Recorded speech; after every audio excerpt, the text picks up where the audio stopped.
Assalamualaikum warahmatullahi wabarakatuh. Salam sejahtera bagi kita semua. Perkenalkan, saya Yuke Dwi Hasti, dosen tetap pada program studi Teknik Lingkungan Universitas Winaya Mukti.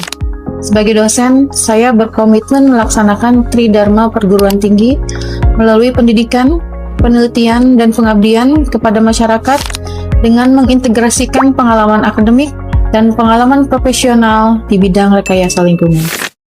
Latar belakang pendidikan saya berasal dari S1 Teknik Lingkungan. Kemudian saya melanjutkan studi pada Magister Manajemen dan Magister Teknik. Kombinasi keilmuan tersebut membuat saya memberikan perspektif yang komprehensif dalam memadukan aspek rekayasa, manajemen proyek, serta tata kelola infrastruktur lingkungan. Selain sebagai dosen, saya juga aktif sebagai praktisi pada bidang perencanaan dan pengelolaan infrastruktur lingkungan. Saya memiliki beberapa sertifikat profesi seperti keahlian teknik lingkungan utama, sertifikat air minum, sertifikat K3, serta pengalaman dan perencanaan sistem penyediaan air minum, pengolahan limbah, dan manajemen proyek infrastruktur. Pengalaman tersebut saya integrasikan ke dalam proses pembelajaran agar mahasiswa tidak hanya memahami konsep teoritis, tetapi juga mampu menyelesaikan masalah nyata yang dihadapi di dunia kerja. Pada video ini, saya menyampaikan implementasi pembelajaran pada mata kuliah Perencanaan Bangunan Pengelolaan Air Buangan dengan bobot 6 SKS yang terdiri dari 4 SKS teori dan 2 SKS studio perancangan. Mata kuliah ini disusun berdasarkan pendekatan Outcome Based Education atau OB, sehingga seluruh proses pembelajaran berorientasi pada pencapaian kompetensi lulusan. Capaian pembelajaran lulusan yang dibebankan meliputi kemampuan menempati ilmu rekayasa lingkungan dalam menyelesaikan permasalahan yang kompleks, serta kemampuan merancang sistem pengolahan air limbah yang memenuhi aspek teknis, ekonomi lingkungan, dan keselamatan kerja. Capaian tersebut diturunkan menjadi 4 CPMK, yaitu kemampuan menganalisis karakteristik air limbah, merancang unit pengolahan fisik, merancang unit pengolahan biologis, serta pengolahan lumpur, serta menyusun dokumen Detail Engineering Design atau DED berupa nota perhitungan, spesifikasi teknis, gambaran teknis, dan profil hidrolis. Selanjutnya CPMK diuraikan menjadi sub-CPMK yang dilaksanakan selama 18 pertemuan, mulai dari analisa kualitas air limbah, debit air limbah, perencanaan unit pengolahan, penyusunan profil hidrolis, hingga penyelesaian dokumen desain teknik yang siap diimplementasikan termasuk dalam UTS dan UAS. Pada tahap delivery, materi disampaikan menggunakan pendekatan problem solving berbasis kasus nyata dengan mengacu pada standar nasional maupun referensi internasional seperti wastewater engineering oleh Maxwell Velde. Pada tahap interaction, saya menerapkan student-centered learning melalui project-based learning. Mahasiswa bekerja dalam suasana studio perancangan yang menyerupai tim konsultan teknik pada setiap penyusunannya. Setiap kelompok menyusun perhitungan desain, gambar teknik, dan dokumen DD. Kemudian memperoleh asistensi secara berkala melalui diskusi dua arah dan umpan balik secara teknik. Pendekatan tersebut bertujuan membangun kemampuan berpikir kritis, komunikasi teknis, kerjasama tim, serta kemampuan mengambil keputusan berdasarkan data dan kaidah rekayasa. Pada tahap assessment, penilaian dilakukan secara objektif dan transparan melalui rubrik yang telah disediakan pada awal perkuliahan. Penilaian meliputi proses asistensi, progres studio, ujian tengah semester, ujian akhir semester dalam bentuk presentasi hasil desain, serta kualitas dokumen teknis berupa laporan perencanaan dan gambar desain engineering detail. Melalui integrasi antara pembelajaran berbasis capaian, pengalaman profesional, pembelajaran berbasis proyek, dan evaluasi terstruktur, saya berharap mahasiswa tidak hanya menguasai teori, tetapi juga memiliki kompetensi, serta mahasiswa menguasai bagaimana calon insinyur lingkungan yang mampu merancang sistem pengolahan air limbah secara profesional, berorientasi pada keselamatan kerja, serta berkontribusi terhadap pembangunan berkelanjutan. Selanjutnya, saya akan menampilkan cuplikan metode pembelajaran di kelas sebagai implementasi dari metode pembelajaran yang telah saya jelaskan. Sesuai dengan standar kompetensi lulusan, materi ini dirancang untuk memenuhi target beberapa CPL. CPL 1 tentang sikap dan etika profesional, CPL 2 tentang keilmuan dan pengambilan keputusan, CPL 3 tentang pembelajaran mandiri dan wawasan global, CPL 8 tentang analisa riset dan inovasi, CPL 9 tentang teknologi dan peralatan teknik. Bismillahirrahmanirrahim. Assalamualaikum warahmatullahi wabarakatuh. Apa kabar semuanya, sehat? Alhamdulillah. Hari ini kita pertemuan ketiga ya, tentang merencanakan bangunan air buangan di mata kuliah perencanaan bangunan untuk pengolahan air buangan. Sebelum kita mulai kegiatan perkuliahan ini, Alangkah baiknya kita berdoa supaya kegiatan kita lancar, dan kita doakan juga supaya teman-teman kita yang tidak masuk hari ini, ada berapa ya? Sekitar 5 ada ya. 4 juga semoga sehat kembali. Berdoa, saya persilakan. Amin. Sudah semangat kita mulai? Oke, pertemuan ketiga kali ini kita akan mengelola mengenai karakteristik air buangan di mata kuliah perencanaan bangunan pengolahan air buangan. Sudah belajar PAB belum? Belum.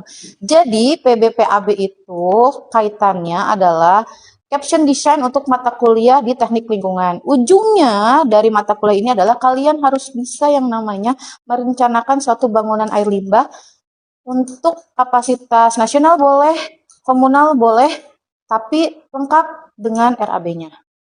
Kita mulai kuliahnya ya. Next. Nah, apa yang capaian yang saya inginkan pada pertemuan kali ini untuk kalian?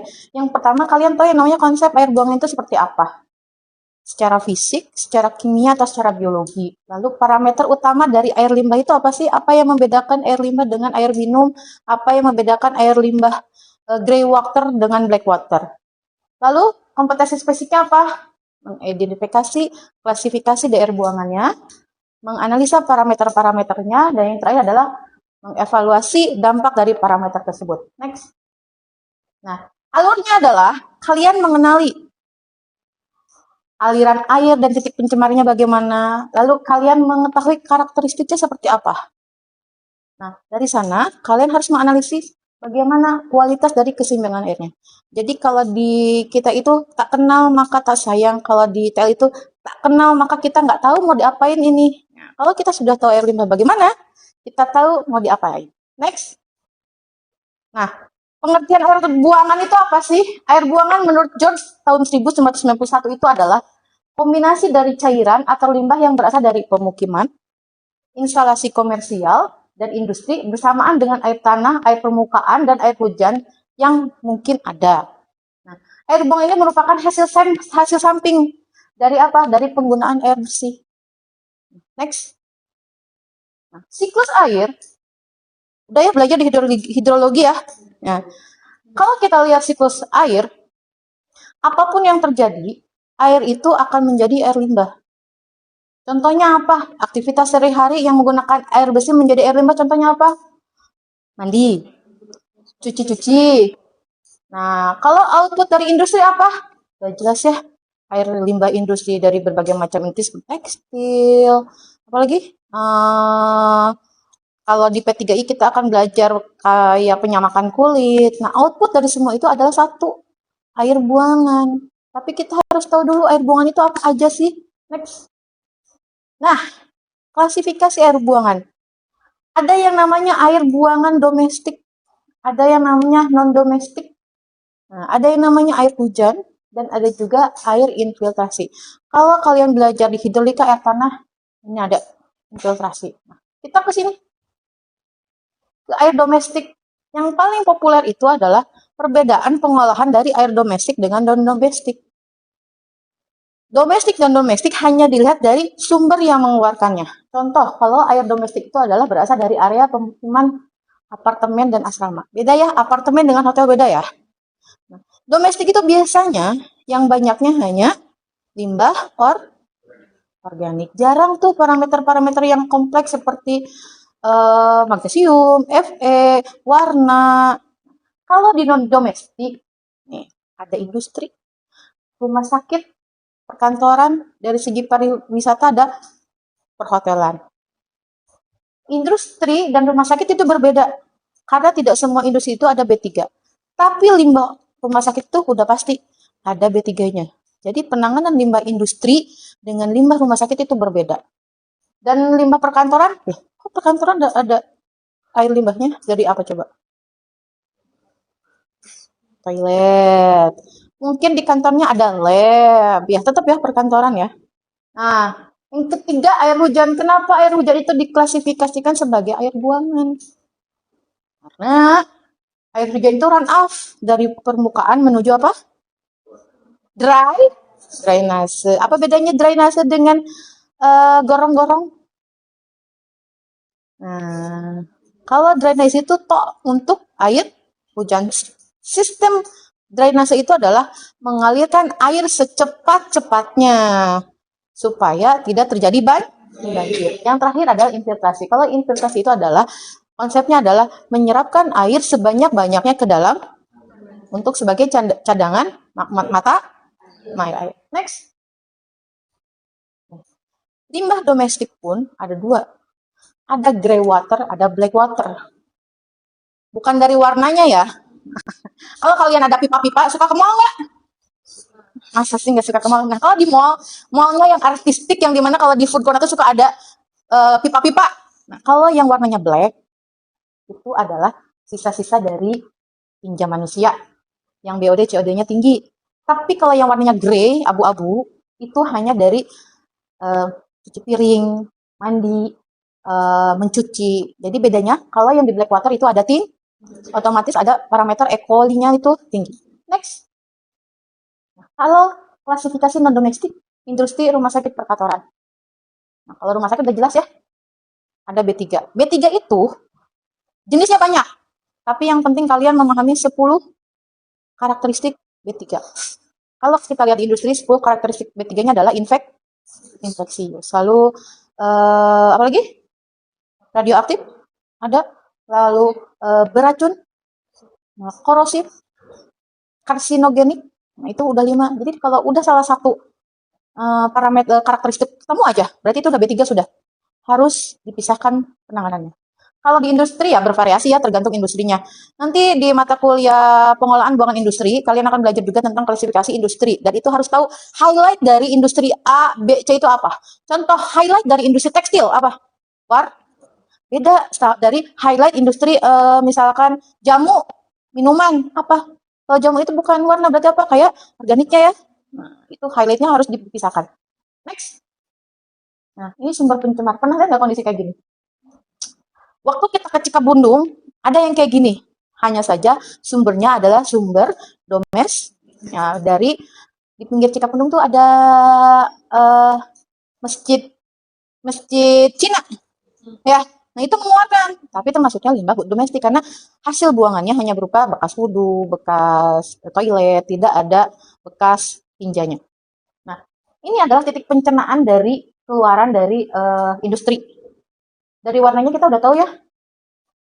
Nah, kalau ini dibiarkan, ini kan hanya di satu titik. Tapi kan ini di hulunya. Bagaimana kondisinya kalau ada beberapa titik sepanjang sungai? Kasusnya apa contohnya? Citarum.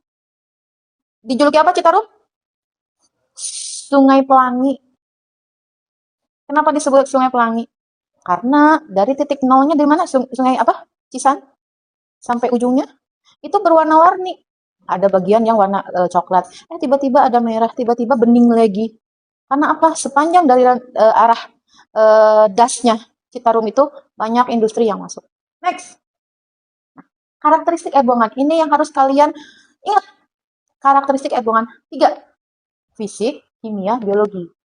Fisiknya apa? Fisik itu adalah secara langsung kita bisa lihat. Contohnya, back lagi. Back. Nih, secara fisik apa? Warna. Perlu ya. Jadi kalau misalkan kalian dekat-dekat, udah dekat-dekat, ini rada-rada anget nih. Kalau udah rada-rada anget berarti suhunya. Oke, next. Lalu ada kimia. Kalau kimia itu hanya bisa dianalisa melewati alat. pH, BOD, COD. Lalu ada biologi. Biologi terhadap bakteri atau virus. Karena kalau kita menggunakan teknologi yang sekarang ramah lingkungan, otomatis menggunakan zat organiknya tinggi ya. Kalau zat organiknya tinggi, otomatis frekuensi timbulnya bakteri itu presentasinya lebih tinggi. Karena apa? Organik, bakteri itu virusnya bisa dari organik. Next. Nih, karakteristik fisik, warna, bau, suhu, kekeruhan itu bisa dilihat ya oleh indera. 5 kita indera ya. Dan 6 ada 5 masih 5 kan ya? Nah, mata, bau, suhu, lalu kekeruhan oleh mata lagi. Kalau ada yang pakai telinga apa ya? Saya belum menemukan nih karakteristik air limbah menggunakan telinga ya. Next. Nah, ini yang harus kalian pahami parameter maksimal dan minimalnya. Yang pertama adalah TSS. Baku mutunya adalah TSS itu tidak boleh dari 50 mg per liter. Ini bisa kalian didapat di mana? Lewat hasil lab atau on the spot pakai alatnya. Nanti kita ada di praktikum ya. Nah, dampak ekologis dari TSS yang besar itu apa? TSS itu kan padatan tersuspensi yang tidak larut. Jadi keberadaannya itu mengurangi penetrasi cahaya matahari yang masuk ke dalam air sehingga menghambat yang namanya fotosintesis. Berarti kalau TSS-nya tinggi, kadar oksigen dalam airnya rendah. Berarti otomatis biota-biota yang di dalam airnya tidak bisa hidup. Karena meskipun ikan itu bernapas dengan insang, meskipun di dalam air mereka tetap perlu sinar matahari dan oksigen. Next. TDS. TDS itu adalah material terlarut, di mana TDS itu adalah garam-garam organik seperti kalium, magnesium, klorida. Nah, jika TDS-nya tinggi, apa yang terjadi? Salinitasnya tinggi. Salinitas tuh tingkat tingkat kalau air laut keasinan dari suatu air, salinitasnya tinggi. Nah, desain PBKB itu memerlukan teknologi untuk menurunkan TDS dan satu-satunya cara adalah dengan membran. Karena TDS itu harus menyaring. Disaring TDS-nya buat hilang. Nggak ada bakteri yang bisa makan TDS. Next. pH. Nah, ini yang harus diapalkan sebagai anak-anak teknik lingkungan, pH. pH netral itu berapa? 6, 7. Kalau disebut asam? 0 sampai 6. Basah? 7,5 sampai 11 atau 12. Nah, kenapa pH itu berpengaruh? Karena pH itu mempengaruhi yang namanya kehidupan mikroorganisme. Ada mikroorganisme yang tidak bisa tahan di suhu pH basa. Ada yang tidak tahan di pH asam. Ada yang dua-duanya oke-oke aja. Nah, makanya ketika kita memakai teknologi mikroorganisme, kita harus tahu jenis mikroorganismenya apa. Next. Nah, ini adalah DO. DO adalah jumlah oksigen terlarut di dalam air. Nah, kalau kita lihat dari sini ya, kalau air bersih itu DO-nya tinggi. Kalau air buangan itu DO-nya kurang. Kalau ada self purification itu pemulihan alami, DO-nya ada tinggi. Pernah dengar nggak iklan air? Air itu bagus kalau ada oksigennya, yang ada blup-blup-blupnya, gelembung-gelembungnya. Nah, itu kaitannya. Kalau semakin bersih air, kadar oksigennya semakin tinggi. Next. Ini BOD. Nah, BOD adalah jumlah oksigen yang dibutuhkan oleh mikroorganisme untuk menguraikan bahan organik dalam air pada kondisi aerobik. Nah, BOD itu hanya bisa dibaca setelah 5 hari. Makanya dikenal dengan BOD 5. Next. Nah, kalau COD adalah COD mengukur jumlah oksigen yang dibutuhkan untuk mengoksidasi bahan organik dan anorganik secara kimiawi menggunakan oksidator kuat. Nah, jika nilai COD-nya tinggi, maka BOD-nya juga tinggi. Jadi saling sejalan. Next. Nah, apa hubungannya BOD sama COD? Kalau kita lihat ya, kalau ngomong BOD pasti aja ada COD-nya. Kalau ngomong COD pasti ada BOD-nya. Kenapa? Rasio ini digunakan untuk menentukan tingkat kemudahan air yang diolah secara biologis. Jadi, proses BOD-COD itu akan mempermudah dalam proses biologis dari suatu pengolahan air limbah. Interpretasinya nilainya apa? Perbedaan selisih antara COD dan BOD menunjukkan jumlah bahan organik yang tidak dapat didegradasi atau adanya zat toksik yang menghambat aktivitas mikroba. Jadi kalau misalkan BOD dan COD-nya tinggi banget, harus dipertanyakan kenapa? Apakah ada racun-racun untuk mikroorganisme? Karena proses BOD-COD itu berpengaruh di proses aerobik. Aerobik itu adalah membutuhkan apa? Oksigen. Next. Nah, sekarang kita sudah tahu nih apa karakteristiknya. Karena kita adalah kampus berdampak, kita harus studi kasus nih. Contoh kasusnya adalah, di karakteristik air limbah ini adalah kasus studi limbah tekstil. Nih, udah jelas ya, tekstil itu warnanya pekat, suhunya tinggi. Yang aneh adalah pH-nya fluktuatif. Atau apa fluktuatif itu? Naik turunnya drastis ya. Serta rasio BOD dan COD-nya rendah. Gimana kita mengelolanya? Nah, sekarang ada teknologi namanya clarifier, satu teknologi. Dia untuk menurunkan BOD COD. Kalau suhu tinggi, kita bisa stabilisasikan aja. Warna dan POD, caranya apa? Ada nanti di tugas kali. Kalau studi kasus domestik, contohnya di perkotaan, debitnya fluktuatif sesuai dengan jam aktivitas warga. Kayak nutrien dan rasio BOD COD-nya tinggi. Nah, kalau rasio BOD-nya COD-nya tinggi, berarti cocok dikelola secara aerobik, berarti menggunakan mikroorganisme. Secara literatur disebut pengolahan biologi. Oke, teman-teman, demikian penjelasan dari saya mengenai karakteristik limbah industri domestik untuk pengolahan air buangan. Ada pertanyaan? Saya sambil duduk ya. Ibu izin bertanya ya, Bu. Iya, boleh silahkan. Kira-kira apa hubungannya antara TDS, TSS, BOD, COD dalam parameter air limbah? Oke, pertanyaannya memang berkaitan dengan materi yang tadi saya bahas. Jadi kenapa 4 parameter itu saling berkaitan? Kalau kita ketahui apa arti dari masing-masing parameter, jadi kalau dalam perencanaan dan evaluasi kinerja IPAL itu, keempat parameter itu melengkapi. Contoh, TSS menjadi dasar dalam perencanaan unit pengolahan fisik, seperti penyaringan atau sedimentasi. Nah, sedangkan BOD-COD adalah sebagai parameter untuk pengolahan biologis. Nah, contoh biologisnya apa? Tadi seperti saya sebutkan fire. Nah, sedangkan TDS itu untuk parameter menilai kandungan zat terlarut yang mungkin memerlukan teknologi khusus seperti membran. Nah, kalau kita simpulkan, semuanya terpadu nih, TDS, TSS, BOD, COD itu terpadu, memberikan gambaran menyeluruh mengenai karakteristik air limbah itu apa yang harus diolah dalam satu kesatuan. Selain itu, kalau kita lihat di BOD, COD itu tergambarkan kondisi oksigennya.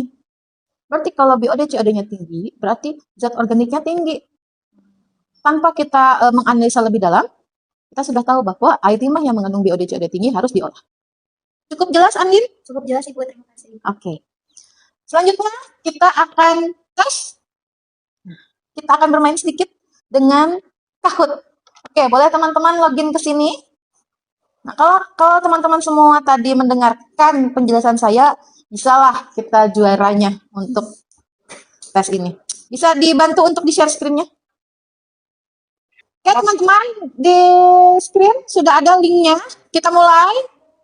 Namanya jangan aneh-aneh ya. Sudah ada? Oke. Sebentar, Ibu. Belum.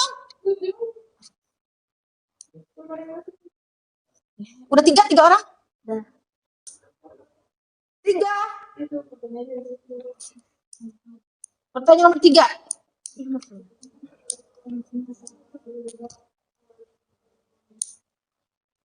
Ya, ini siapa ini? Ada 3 yang betul?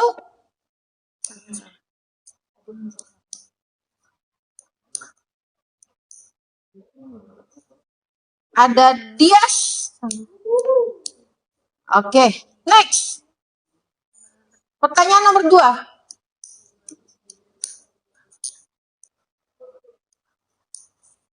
Dias lagi. Supri.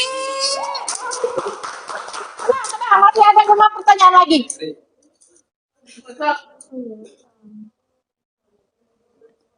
Ayo, tadi ada apa ya? Dias. Ayo, kakak Beral. Ya.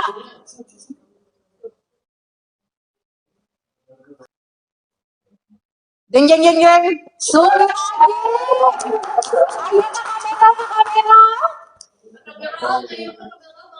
5, nomor 5. Ayo, dipanaskan sampai mendidih. Ada nggak yang jawab itu? Jeng. Dia ada. 2 terakhir. Oh iya, benar. Siapa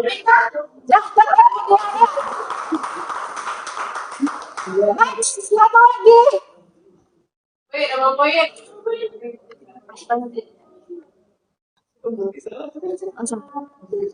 Wah. Siapa ya?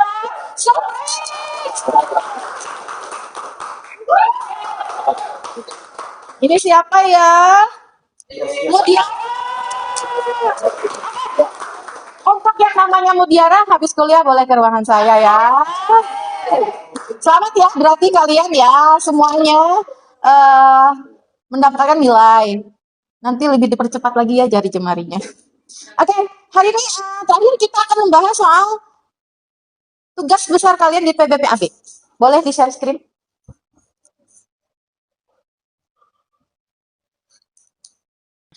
Karena PBPAB ini adalah Caption Design 6 SKS, jadi PBPAB ini ada tugas besarnya.